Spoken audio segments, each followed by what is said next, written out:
Gracias a todos una vez más por unirse a este estudio bíblico. Vaya conmigo a la escritura, Evangelio según San Juan, capítulo 6, versículos del 16 al 21 en la primera parte del estudio, y luego vamos a agregar uno que otro versículo adicional de esta lectura. Pero vamos a empezar con Juan capítulo 6.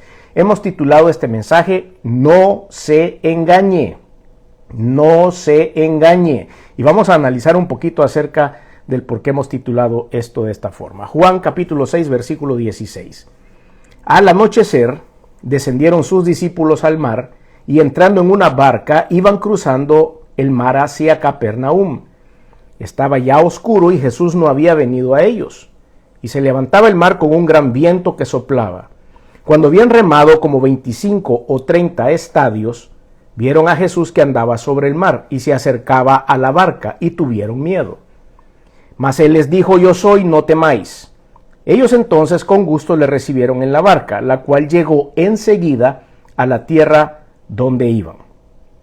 Es importantísimo que cuando leemos la Biblia y analizamos la palabra, nos vayamos a poner énfasis en todos los detalles. Todos los detalles son importantes para poder entender el mensaje de Dios.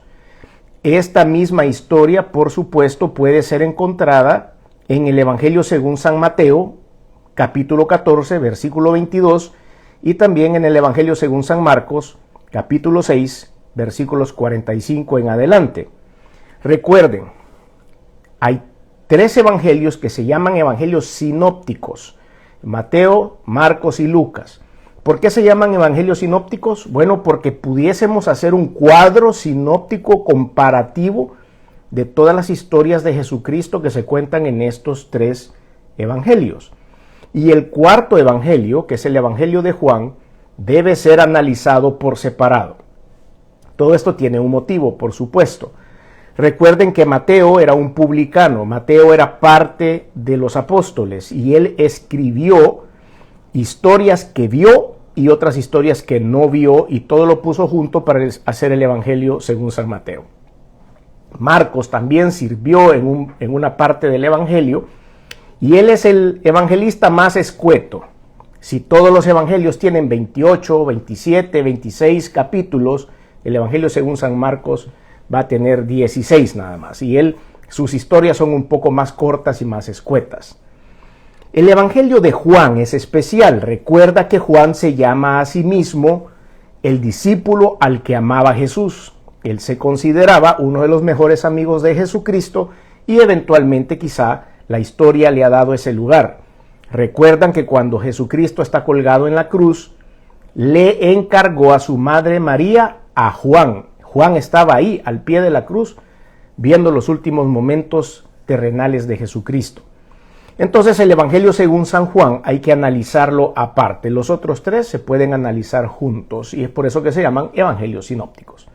Ok, entonces vamos a ver esta historia del mar de Galilea, lo podemos encontrar en 3 de los 4 evangelios. Pero vamos a analizar. Jesucristo y sus apóstoles venían de estar en la ribera de una zona de este lago en el sur y habían hecho algunos milagros. Entre esos milagros está la famosa multiplicación de los panes y de los peces. Eso acababa de suceder. Jesucristo se había reunido con una gran cantidad de personas, con una multitud, y él había dicho, no quiero que ellos se vayan de regreso a sus casas sin comer. Y había multiplicado los panes y los peces. Esto ya había sucedido.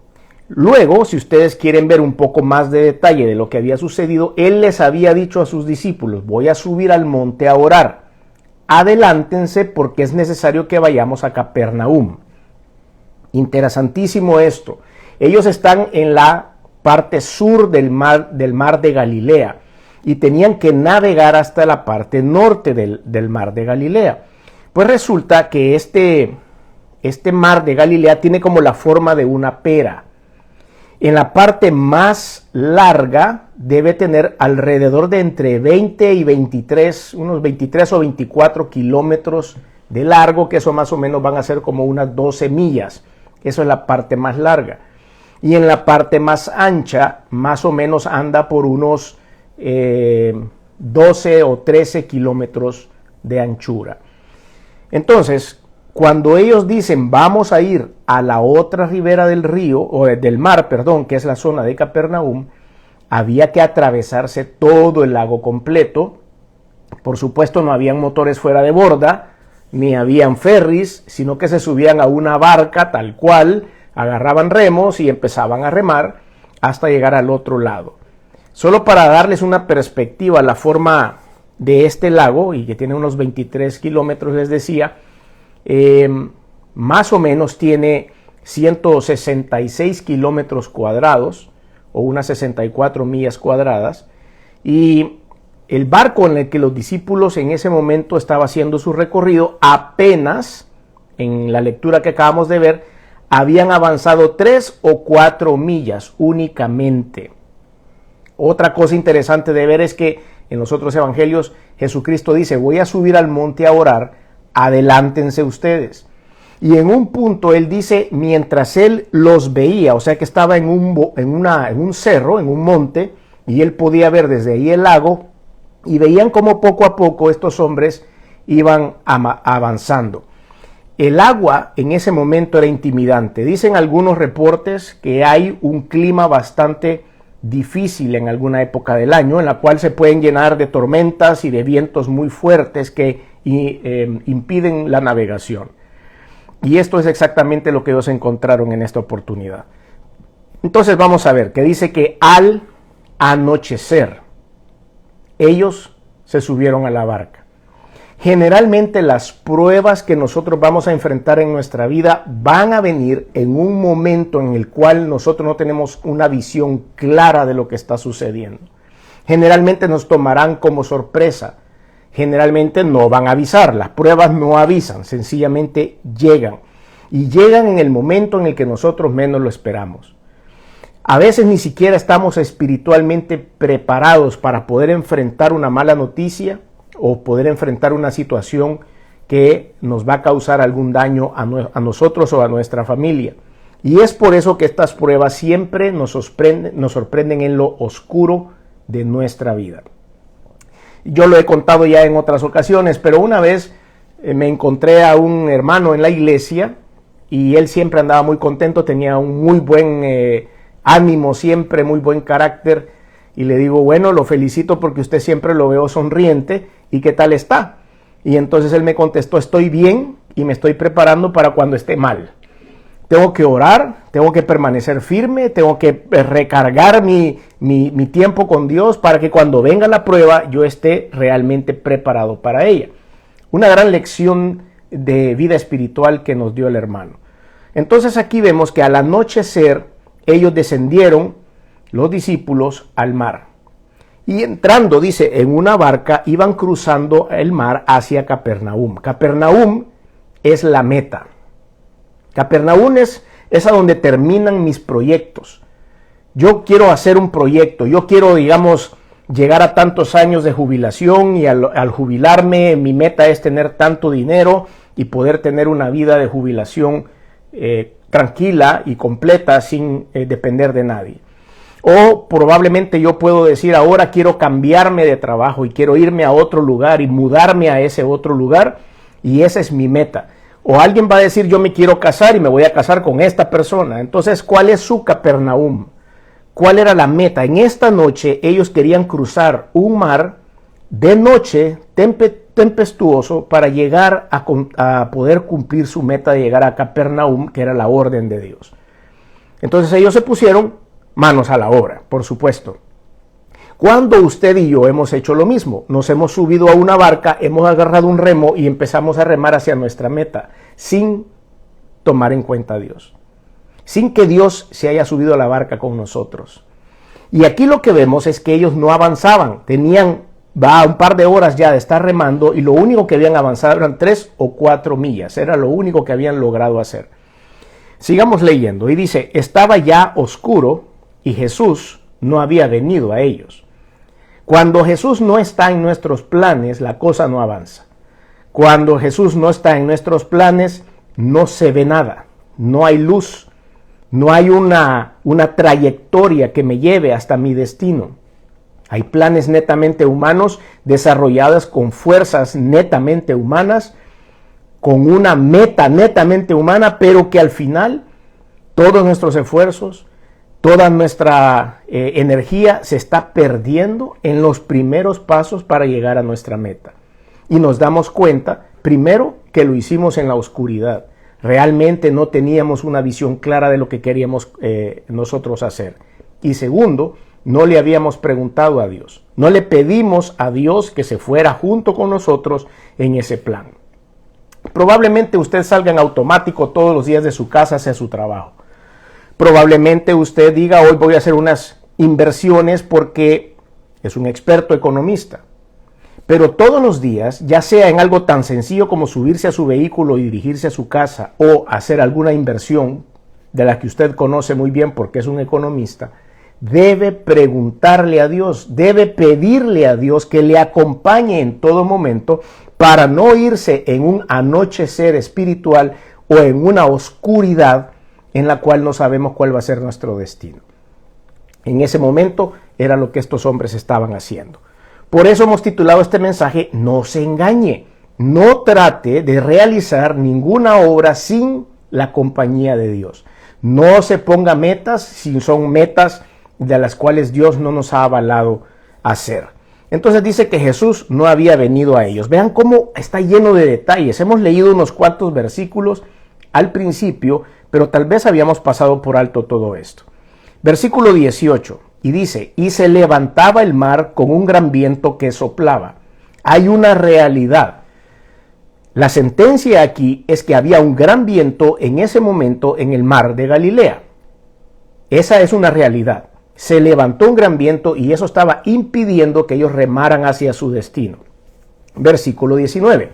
Cuando habían remado como 25 o 30 estadios, el estadio es una medida de distancia en la Biblia, que si nosotros calculamos más o menos los 25 o 30 estadios, como dije hace un momento, nos da de 4 a 5 kilómetros.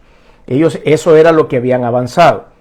Y en ese momento ellos ya estaban muy cansados, ya estaban quizás un poco preocupados, ya estaban algo afligidos. El viento era muy fuerte y la tempestad se estaba poniendo en medio de ese lago.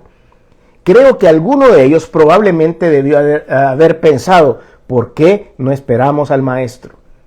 ¿Por qué no esperamos que él terminara de orar para que nosotros nos subiéramos en el barco y entonces llegar a nuestro destino? Pero vean qué cosas más interesantes las que suceden más adelante. Como 25 o 30 estadios y vieron a Jesús que andaba sobre el mar y se acercaba a la barca. Ellos habían salido mucho tiempo antes, Jesucristo se había quedado en un cerro orando, desde ahí los podía ver y en un momento dado empezó a caminar sobre el lago. Por supuesto, a ustedes y a mí nos cuesta un poco, y algunos probables escépticos acerca de la Biblia y del poder de Dios, estarán pensando, sí, ¿cómo es eso? A mí los tiempos no me dan, no puede ser que Dios estaba subido en un cerro y desde ahí estaba viendo la barquita que era así de pequeñita y estaba 4 kilómetros más adentro. ¿Cómo era que Dios podía ver eso?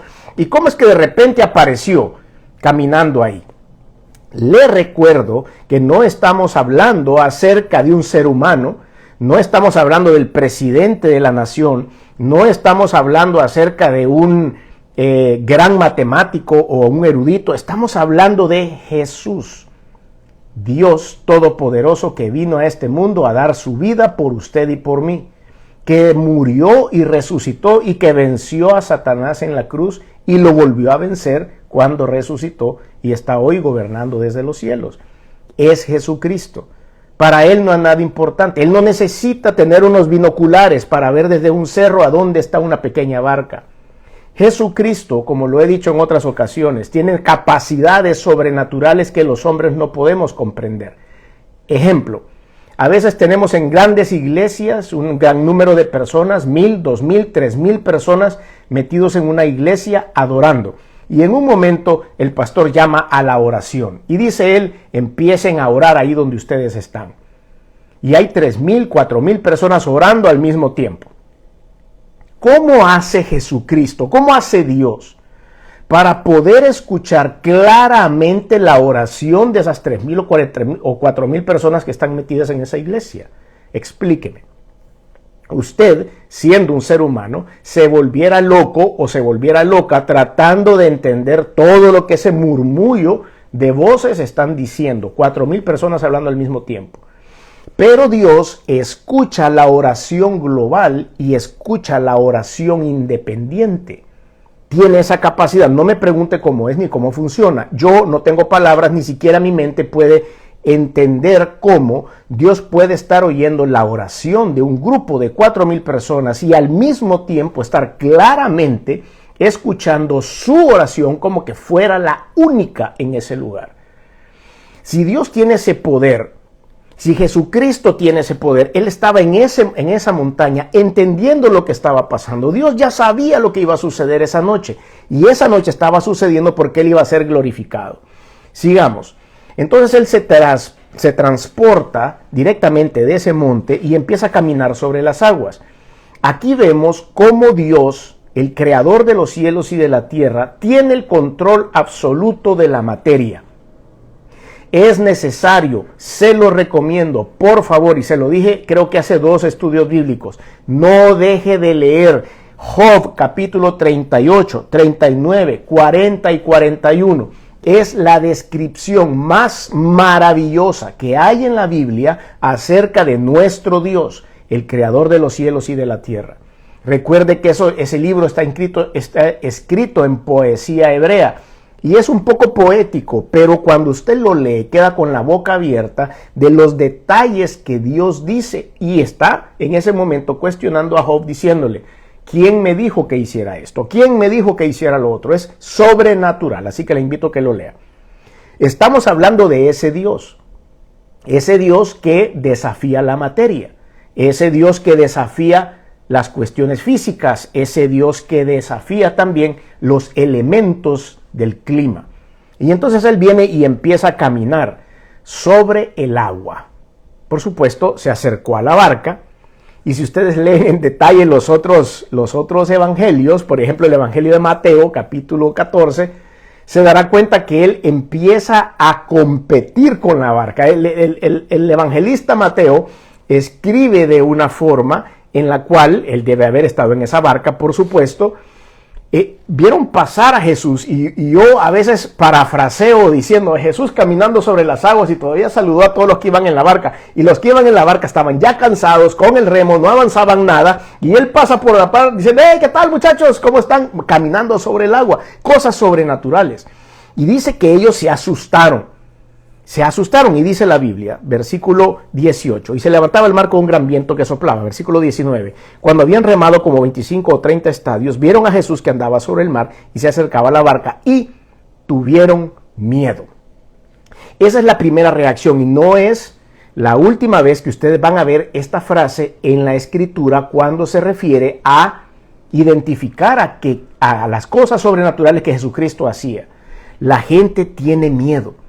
Estaban metidos en la barca, estaban en problemas, en una situación difícil, en lo oscuro, ya en el anochecer, casi a la medianoche, y de repente ven a una figura que venía caminando sobre el agua. Creo que cualquiera de nosotros hubiera temido en ese momento.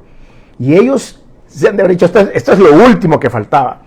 Pero en el versículo 20, él se acerca y les dice, mas él les dijo, yo soy, no temáis. Y aquí viene mucha teología. Aquí hay un montón de doctrina bíblica en esa frase de Jesucristo. Yo soy, el gran yo soy. Cuando el pueblo de Israel estaba saliendo de Egipto, recuerdan ustedes, había sido delegado Moisés para ejecutar esa gran obra de sacar a casi 2 millones de personas de Egipto y llevarlos al desierto para luego conducirlos a la tierra prometida, donde fluye leche y miel. Y cuando llegó Moisés y le decía al Señor en una conversación, le decía, ok, voy a ir a sacar este pueblo y cuando yo llegue ahí y me pregunten a ti quién te mandó a sacarnos de Egipto, ¿qué le voy a responder? Y el Señor le respondió a Moisés, diles que el yo soy te ha enviado.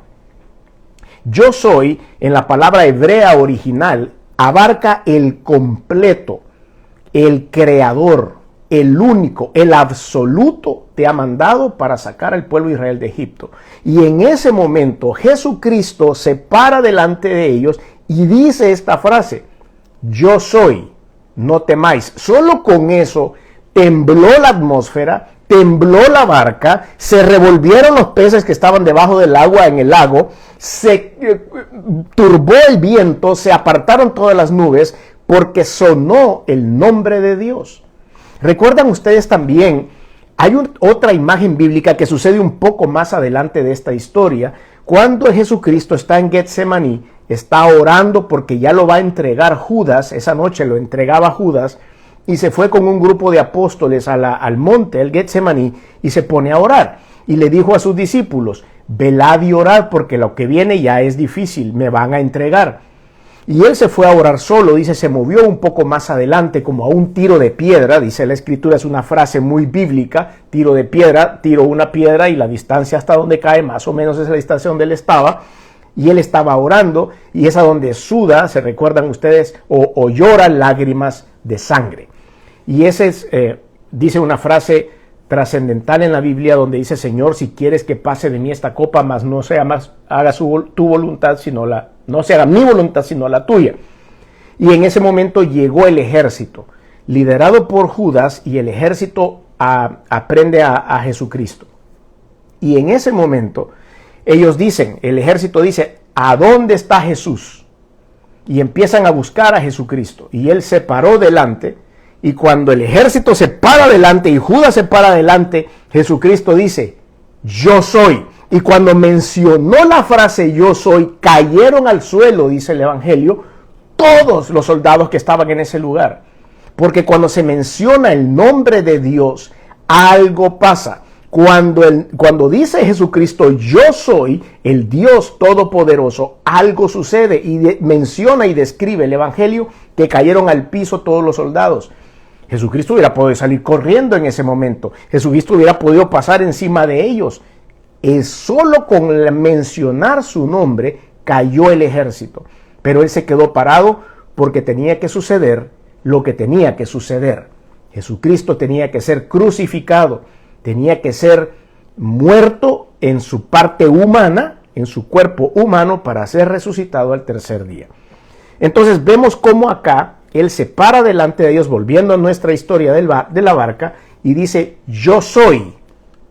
En ese momento, como digo, al haber temblado todo, no temáis. ¿Cómo sabía, si ellos no se habían manifestado, cómo sabía Dios que había temor en el corazón de ellos?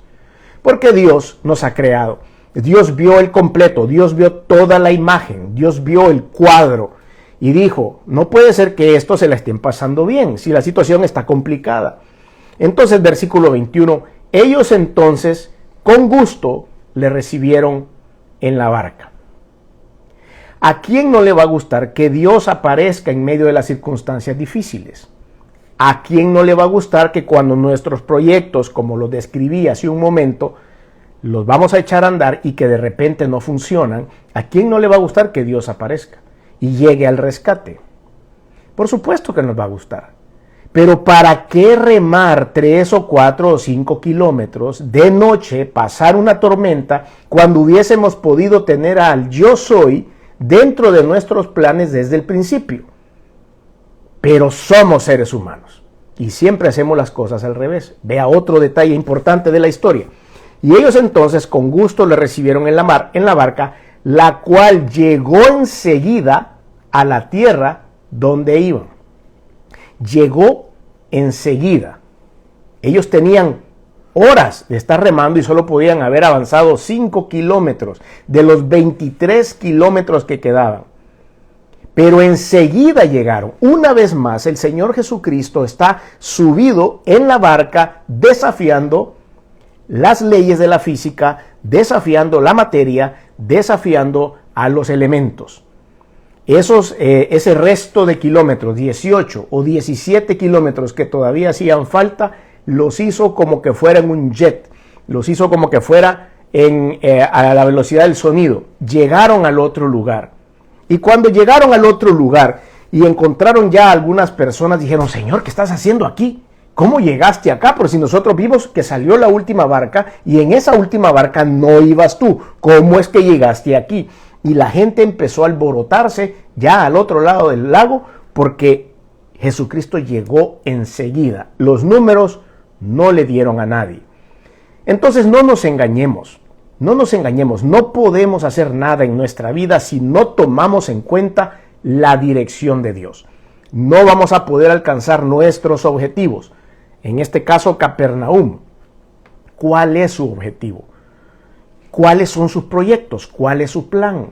No se suba a la barca si Jesucristo no va con usted. Porque va a llegar probablemente, pero se va a tardar el triple del tiempo, el triple de esfuerzo, va a pasar muchas cosas horribles, va a pasar en la oscuridad. Asegúrese que en los planes de su vida esté sentado Jesús. Hay algunos ejemplos bíblicos de cómo algunos personajes de la Biblia tomaron la decisión de echar a andar planes personales sin la ayuda de Dios. Uno de los mayores ejemplos es Esaú. ¿Recuerdan ustedes? Jacob y Esaú se pelearon estos dos hermanos. Esaú salió enojado y se fue al desierto y ahora estamos viviendo las consecuencias. Jacob representa al pueblo de Israel y Esaú representa al pueblo árabe. Y estamos viendo cómo se reprodujeron estos dos pueblos y ahora estamos enfrentando los problemas que salieron a raíz de esa división en la familia. Después tenemos el caso de Saúl, el primer rey de Israel. Había sido escogido por Dios porque tenía unas características que Dios andaba buscando para ser un buen rey. Pero resulta que Saúl a última hora se tropezó y empezó a tomar decisiones sin tomar en cuenta a Dios. Y entonces, como consecuencia, Dios le dijo, ya no vas a seguir en esto, voy a retirar de ti la unción, voy a retirar de ti lo que estaba queriendo hacer y vamos a elegir un nuevo rey. Y por supuesto, el traicionero Judas, que había sido escogido como apóstol de Jesús y decidió por unas 30 monedas de plata entregar al maestro. Entonces hay obstáculos en nuestro orgullo y en nuestra autosuficiencia que nos van a hacer más difícil la travesía hacia nuestra meta. ¿Por qué? Por no querer entender la grandeza de Dios y nuestra pequeñez. Por la imprudencia, motivada por la autosuficiencia. No, yo lo puedo hacer, lo he hecho tantas veces, soy un gran economista graduado en una de las mejores escuelas, así que yo sé exactamente qué es lo que debo de hacer y voy a invertir esta platita aquí, va seguro con esta plata. Y al final, al anochecer, nos vemos cruzando el mar en lo oscuro con una gran tempestad. También cometemos errores por confiar en las experiencias y en la capacidad personal. No querer estar en oración con Dios. No esperar la respuesta de Dios porque se está tardando mucho. ¿Recuerdan aquel ejemplo cuando Moisés sube al monte y está 40 días hablando con Dios? Dios le revela la ley, Dios le da las tablas de los mandamientos y cuando venía de regreso el pueblo de Israel estaba adorando un becerro de oro. Diferente a Dios. Moisés se enoja, Dios se enoja y dicen, ¿qué pasó? Es que mucho te estabas tardando, pensamos que ya nunca ibas a bajar, entonces mejor nos hicimos un becerro de oro para adorarlo. No queremos esperar la respuesta de Dios, es necesario esperar. Eso nos va a tener resultados negativos, porque se van a levantar problemas que nos van a amenazar nuestros planes, se levantan obstáculos que impiden nuestro avance, nos da miedo, nos da temor, porque no hemos reconocido la grandeza de Dios en nuestro camino. Entonces hay algunas medidas que tenemos que tomar para rectificar cuando hemos identificado que hemos fallado. Lo primero es retroceder. Lo segundo es reconciliarnos con Dios y pedirle que se suba a nuestra barca. Hay algunos resultados positivos, por supuesto, de estas actitudes. Los temores y las frustraciones se van a desaparecer. El placer espiritual va a llegar a nuestra vida. Recuerdan que mencionamos que cuando ellos lo vieron y él se identificó diciendo yo soy, con gusto le recibieron dentro del arca. Esa es la palabra que usa la Biblia. Vamos a tener placer espiritual en medio de las circunstancias. No todo va a ser fácil. Ellos tuvieron que remar hasta Capernaum, mucho más rápido. Tal vez cada remada equivalía a 50 remadas y llegaron en tiempo récord. Pero con gusto lo hicieron porque Dios estaba con ellos. Jesús facilita el camino y es por eso que llegaron enseguida a donde iban. No se engañe. Las bendiciones de Dios no le convierte en un verdadero seguidor de Dios. Nosotros podemos recibir bendiciones de Dios y pedirle a Dios algo, y Dios en su misericordia le va a conceder algunas cosas. Ahora, eso no le hace a usted un verdadero seguidor de Dios. Hay gente que es simpatizante de Jesucristo. Le gustan ciertas cosas, le llaman la atención ciertas cosas, y cuando estoy en fuego voy y rompo el vidrio y saco la manguera de Jesús para apagar el fuego. Pero es necesario que nosotros nos convirtamos en verdaderos seguidores de Jesús. Versículo 22, vamos a estudiar Juan 6, pero ahora del 22 en adelante. Y dice la Biblia, al día siguiente, o sea, ya había amanecido, ya la oscuridad se había terminado. Al día siguiente, la gente que estaba al otro lado del mar vio que había habido allí más que una sola barca. No había habido ahí más que una sola barca, solo hubieron una sola. Y que Jesús no había entrado en ella con sus discípulos, sino que estos se habían ido solos. Pero otras barcas habían arribado de Tiberias junto al lugar donde habían comido el pan. Recuerdan ustedes que era lo que había sucedido. Pan y peces habían sido multiplicados. Habían comido el pan después de haber dado gracias al Señor. Cuando vio pues la gente que Jesús no estaba allí, ni sus discípulos, entraron en las barcas y se fueron a Capernaum buscando a Jesús. Versículo 25. Y hallándole al otro lado del mar, se movieron del sur hacia el norte, le dijeron, vea esto, vea esta interacción. Ya Jesús no está hablando con los discípulos, está hablando con la gente. Algunos habían creído, otros quién sabe. Y como dijimos hace un momento, no necesariamente aquellos que reciben bendición son seguidores de Jesús. No necesariamente aquellos que reciben bendición son verdaderamente cristianos. Dice el versículo 25, hallándole al otro lado del mar le dijeron, Rabí, ¿cuándo llegaste acá? Todos bien contentos de que finalmente habían encontrado a dónde estaba. Y vea lo que responde, versículo 26. Respondió Jesús y les dijo, de cierto os digo que me buscáis, no porque habéis visto las señales, sino porque comiste del pan y os saciasteis. ¿Qué quiere decir eso? Solo has venido a comer, solo has venido a saciarte de las necesidades humanas inmediatas. Pero las señales, los milagros, las cosas que verdaderamente trascienden, el impacto espiritual del perdón de los pecados y de la vida eterna, no les importa. Les importan las bendiciones. Les importa que la platita llegue. Les importa que Dios les pague la tarjeta de crédito. Les importa que Dios les sane la enfermedad que tienen. Les importa nada más que el hijo rebelde ya no se haga rebelde. Les importan los milagros, las bendiciones que pueden sacar de un cajero electrónico, pero no les importa verdaderamente adorar al yo soy. Y esto es lo que Dios les estaba reclamando en ese momento. Uno de estos ejemplos es la iglesia de la Odisea. Recuerda usted que en el libro de Apocalipsis, en sus primeros capítulos, Dios le manda unas cartas a 7 iglesias y en una de ellas es la Odisea. Es una iglesia en donde se recuerda tristemente porque Dios le dice, porque no eres ni frío ni caliente, te voy a vomitar de mi boca. La tibieza espiritual a Dios no le gusta. La bondad de Dios es para buenos y es para malos. Él va a repartir, pero no necesariamente quiere decir que hay una verdadera arrepentimiento y una búsqueda personal de Dios. El propósito de la bondad de Dios en este caso era revelar que Jesús es el pan de vida.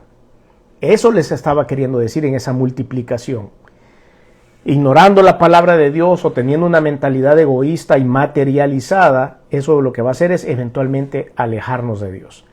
El camuflaje a la conciencia de no entender el propósito de Dios nos va a llevar a tener un falso fervor o una falsa pasión hacia Cristo. Es una artimaña del materialismo. Es la inspiración de una vida cómoda.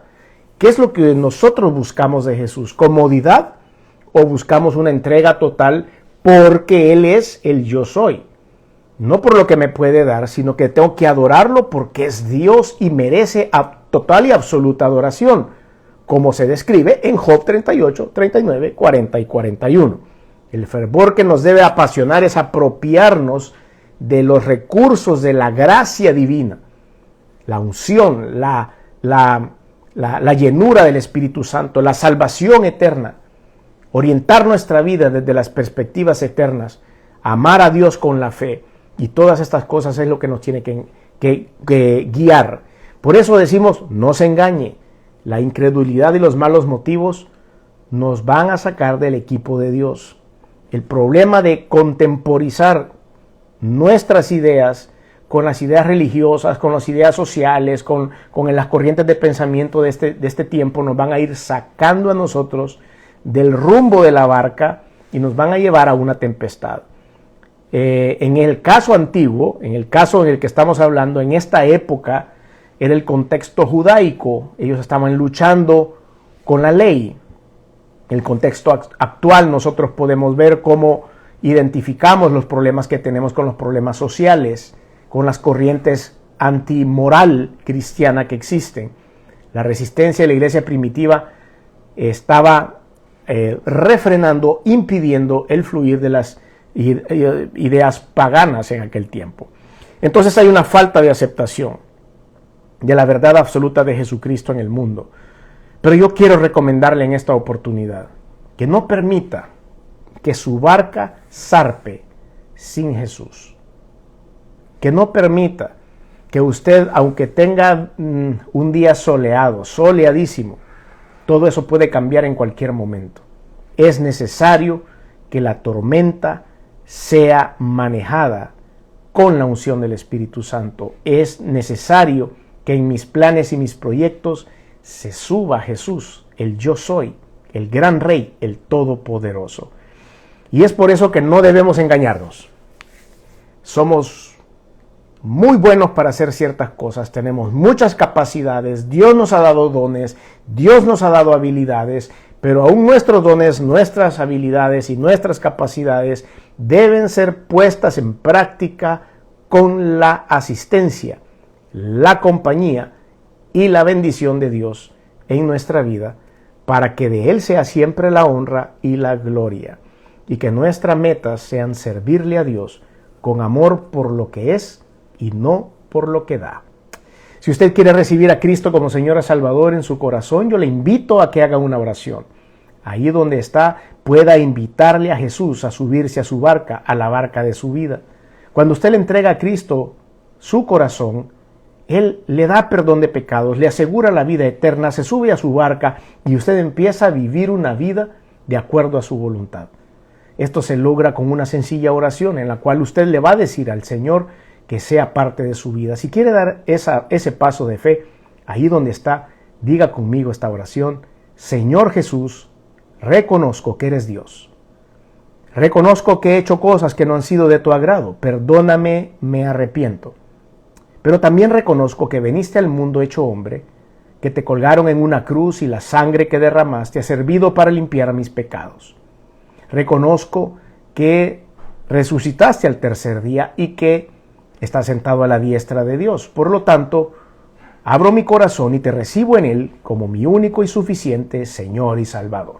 Te doy gracias por esta oportunidad de ser llamado hijo de Dios. Súbete a mi barca y guía mi camino. En el nombre de Jesús, amén.